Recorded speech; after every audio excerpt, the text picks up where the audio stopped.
The original Resident Evil, released in '96, was supposed to be in first person just like the latest installment of the franchise. Not only that, but it featured supernatural elements instead of zombies. Those were just some of the many features that were completely removed or changed during the development of Resident Evil, and in this video I intend to highlight each one of these changes in order to have a better idea of what Resident Evil could have been.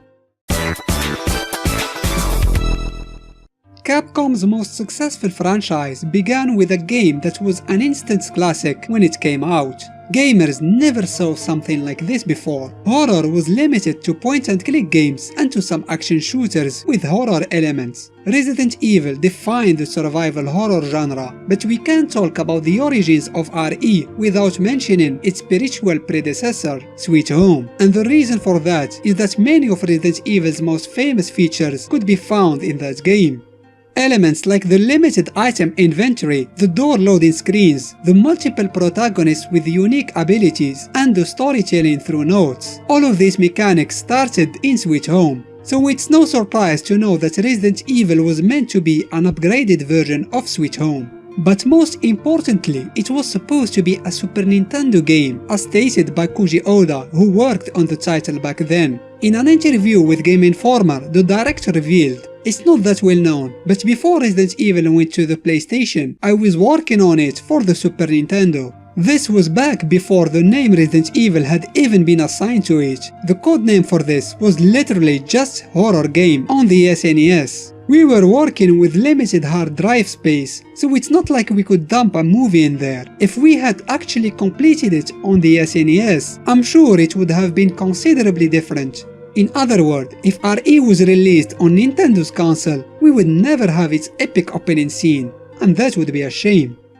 The next big change that occurred to Resident Evil is the overall setting. The game was meant to have supernatural elements like ghosts instead of zombies, and was supposed to take place in a hellish place, as described by Oda.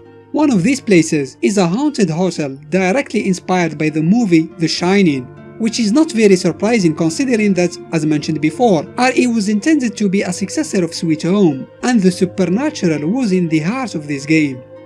Another important change, probably the most significant one, is the shift from first-person to third-person view with fixed camera angles. Resident Evil was originally designed to be explored in first-person with fully made 3D environments. This choice was surely influenced by successful titles at the time, such as Doom. Much of the development has been done in this direction before scrapping everything and starting again from the beginning, which will become a common habit in future Resident Evil games. The reason for this decision is Sony's new console, the original PlayStation. Although it was a powerful hardware for the time, the PS1 just wasn't advanced enough to offer a pleasant first-person gameplay. This problem was finally resolved when Shinji Mikami, the famous game creator, discovered Alone in the Dark, which gave him the perfect technical solution in the shape of fixed camera angles. The game was supposed to be played in co-op, as we can see in this early beta footage. The partner could only be controlled by an AI, and we could give him or her basic orders. This feature was removed because the AI wasn't good enough, but it wasn't completely forgotten as it made its official appearance in Resident Evil 0. A curious alteration that apparently happened late in the development is the removal of the real-time weapon change for unknown reasons. What's even stranger is that this very convenient feature skipped all the installments, including the very popular Resident Evil 4, and was not integrated in the gameplay until the 5th episode, knowing that the developers already thought about it since the very beginning of the franchise. And finally, it's interesting to know that Chris and Jill were not the only playable characters in the game. There were two more STARS members that didn't make it to the final release. The first is Dewey, a tall African American that was intended to be the comic relief of the team. He got scrapped when the game script was rewritten to match a more serious tone.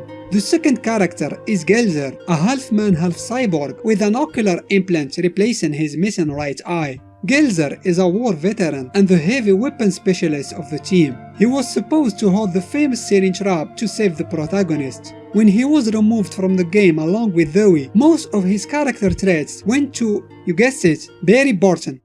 And those were the 6 changes that would have made Resident Evil a completely different game. Do you know any other features that were deleted? I'll be happy to read your opinions in the comment section. Make sure to give this video a thumbs up if you liked it, and to hit the subscribe button for more videos like this one. Thanks for watching.